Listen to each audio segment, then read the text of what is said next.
Hi, everybody. Welcome back to U.S. History. So make sure you have today's bell ringer done before you start today's lecture. There's also an American territories map worksheet you will be completing today after the notes. So go ahead and get your notes out and let's get started. So the U.S. was on the rise. To kind of bring us back into this mindset from last class, the Spanish-American War had demonstrated the scary power of America's new Navy, and it established the United States as a country capable of competing with any military in the world. Prior to the Spanish-American War, yes, people took the United States seriously, but none of them saw the United States as being capable of putting up a massive defensive or a massive retaliatory strike against another country. The Spanish-American War changed that mindset really quickly, especially after the U.S. destroyed the Spanish fleet at Cuba. So let's start off with Puerto Rico. So why? So it maintained the U.S. presence in the Caribbean, and again, pretty close to the continental United States anyway, and eventually it would protect a future canal across Panama. During the war, it was under U.S. military rule, and by 1900, the Congress passed the Four-Acre Act, which ended military rule, and they could set up a civil government which was controlled by the United States. Now, the Puerto Rico today, the Commonwealth, as it is referred to, is still a U.S. territory. It's self-governing under a constitution created by Puerto Rico. They are considered U.S. citizens.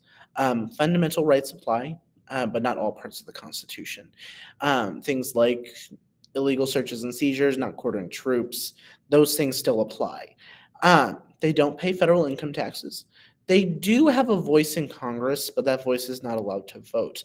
And they can't vote in U.S. elections either, meaning they don't directly help elect the president or anybody else that serves in the federal government. Now, as for Cuba, Cuba had a very different experience. It became a U.S. protectorate, meaning it wasn't necessarily a territory, but we were like big brother, like we're still going to watch you, help you out as needed. Now, this is a country whose affairs are partially controlled by a stronger power. And Jose Marti had actually shared his ideas and fears that the U.S. would take over Cuba, and it kind of did come true. With the Platt Amendment, no foreign powers could control any part of Cuba. The U.S. reserved specific rights to intervene, and that the U.S. could buy land for naval refueling stations, unlike anybody else. So we set it up in a way that the United States was the only one to have direct control. So why Cuba? Well, we already had a lot of business connections there, and we wanted to maintain a strong political presence on top of protecting our business interests, specifically for sugar, tobacco, and mining.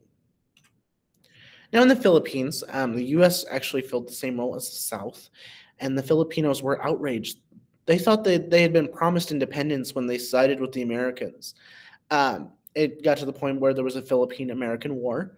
The Filipinos fought for independence, and it took 3 years for the U.S. to put down the revolution. In that time, 20,000 Filipinos were killed. Now, the U.S. had a government similar to that of Puerto Rico, and they did finally grant independence to the Philippines in 1946, after World War II. But for the next 50 years or so, they will be under U.S. control. Now, let's talk about China for a minute. France, Germany, England, Japan, and Russia all had influences in China. The U.S. wanted in. We felt like, hey, don't exclude us from the party. We want to be there too. So in an idea known as the open door policy, Secretary of State John Hay set up an idea in which competing nations would share trading rights with the United States. This also led to a massive expanding role in China because people hadn't had as much contact with China at this point in history. So they really wanted to get involved and be able to get some of those goods and services that they have. So the open door policy itself reflected 3 major beliefs of the U.S. economy: dependent on exports, the right to intervene abroad to keep markets open, and the closing of markets to the U.S. threatened the U.S. survival. It's why, when we talk about the open door policy, it is so heavily based in economics. Let's talk about Teddy Roosevelt for a minute. We talked about him a little bit last unit, but we're going to talk a little bit more about some of the stuff he did during his time as president, just with more regards to this topic. So the Russo-Japanese Wars began in like 1904, if I remember correctly. And then Teddy stepped in to negotiate peace between Japan and Russia over the fight for what would eventually become North and South Korea.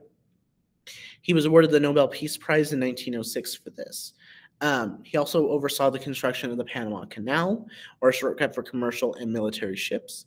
It freed Panama from Colombian rule. They built the canal with the exclusive rights that it was there just for the United States. And it was an incredible engineering feat.